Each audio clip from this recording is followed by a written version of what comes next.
Imagine someone who finally earns what they once believed was a solution to everything. The salary is respectable, the apartment is in a safer neighborhood, the car payment fits neatly into the budget spreadsheet, and the anxiety that once came from living paycheck to paycheck has softened into something quieter. From the outside, it looks like arrival. The numbers say progress. Yet months pass, then years, and despite the higher income, true financial freedom never seems to materialize. Savings grow, but slowly.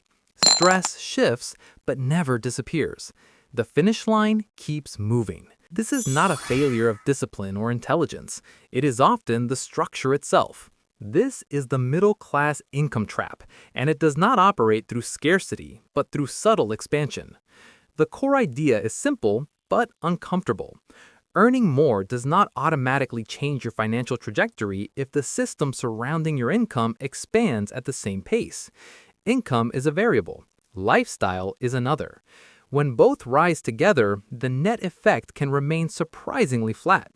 The psychological shift that occurs when someone moves from survival mode to stability mode creates a new baseline for what feels necessary. What once felt like a luxury becomes standard. What once felt optional becomes expected. Over time, these expectations harden into fixed monthly obligations. Behavioral economics helps explain this. Humans adapt quickly to improved circumstances. The first month in a better apartment feels transformative. By month 6, it feels normal. Wait a minute. If you like this financial content, please subscribe. The brain recalibrates and satisfaction returns to baseline. This adaptation encourages incremental upgrades, a slightly nicer car, a more convenient neighborhood, subscription services that save time. Each decision is rational in isolation. Collectively, they create structural rigidity. Fixed expenses rise and flexibility shrinks. Now, consider the math behind it. Suppose income increases from $50,000 to $80,000 annually. After taxes, the net gain may be closer to $18,000 or $20,000 depending on location. That increase feels significant. Yet, if rent rises by $6,000 per year due to upgrading neighborhoods, transportation costs increase by $4,000 annually through financing a newer vehicle, and discretionary spending expands by $5,000 through dining, travel, and convenience services, the surplus narrows quickly. The visible income jump hides a thin margin underneath. What remains for long-term investment may be modest relative to the psychological expectation created by the raise. There is also a structural layer that is rarely discussed. As income rises into middle-class ranges, certain support systems fade. Subsidies disappear, tax benefits phase out, healthcare costs may increase, educational expectations for children rise, social comparison intensifies because peer groups change. The new reference point becomes neighbors who appear slightly ahead.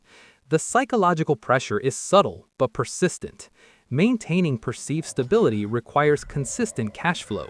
Risk tolerance decreases because the cost of falling feels higher. Historically, this pattern has appeared during periods of expanding consumer credit and stable wage growth.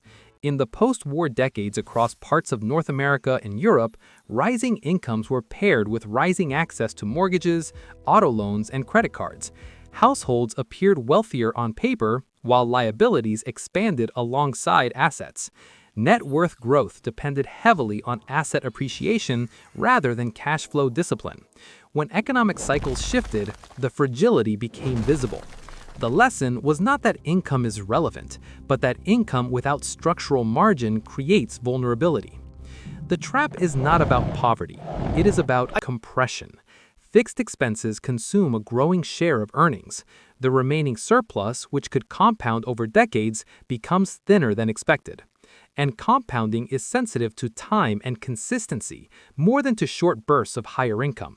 A household investing $5,000 annually for 25 years at moderate returns can accumulate long-term capital than a household that invests $20,000 for 5 years and then pauses due to lifestyle strain.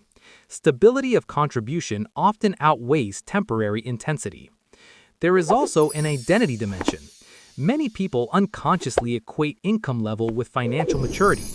Crossing into middle-class earnings can create a sense of completion, as if the hardest part is over. But income is only one variable in a larger system that includes savings rate, asset allocation, debt structure, and cost flexibility. If identity shifts to "I earn enough now," vigilance can soften. Small inefficiencies compound just as investments do.